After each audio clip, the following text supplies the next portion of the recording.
যুক্তরাষ্ট্রের president Donald Trump ও Tesla SpaceX প্রধান Elon মাস্কের মধ্যে সম্প্রতি শুরু হওয়া বিবাদ এখন প্রেসিডেন্টের মুখ থেকে প্রকাশ্যে হুমকিতে পরিণত হয়েছে। এনবিসিকে দেয়া সাক্ষাৎকারে ট্রাম্প বলেন, মাস্ক যদি ডেমোক্রেট প্রার্থীদের জন্য অর্থায়ন করেন তবে তাকে খুবই গুরুতর পরিণতির মুখোমুখি হতে হবে।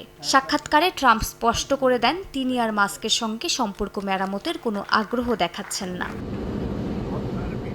এছাড়াও ট্রাম্প বলেন, যুক্তরাষ্ট্র সরকারের বাজেট বাঁচাতে মাস্কের প্রতিষ্ঠানগুলোর সরকারি চুক্তি ও ভর্তুকি বাতিল করা হতে পারে। যদিও শনিবার তিনি জানান সে বিষয়ে এখনো কিছু ভাবেননি।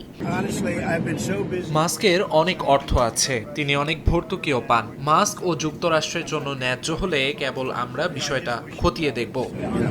সাম্প্রতিক সামাজিক যোগাযোগ মাধ্যমে একে অপরকে উদ্দেশ্য করে কটূক্তি ও হুমকি দিয়েছেন মাস্ক ও ট্রাম্প। মাস্ক একাধিক পোস্টে ট্রাম্পের বিরুদ্ধে নানা অভিযোগ আনেন। এমনকি একটি পোস্টে প্রয়াত অপরাধী জেফ্রি এপস্টেইনের সঙ্গে ট্রাম্পের অতীত সম্পর্ক উল্লেখ করে কটাক্ষ করেন। যদিও সে পোস্টটি পরে মুছে ফেলেন মাস্ক। ট্রাম্প সেই অভিযোগ উড়িয়ে দিয়ে বলেন, এটা পুরানো খবর।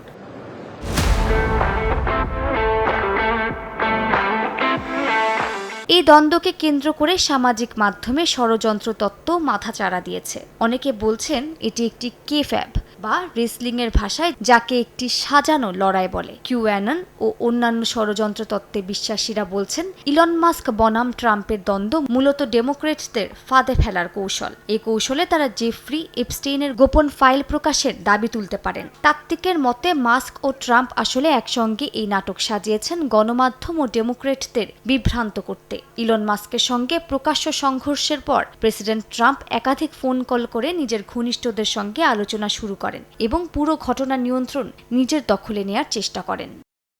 মালিহা সুহরওয়ার্দী, সময় সংবাদ।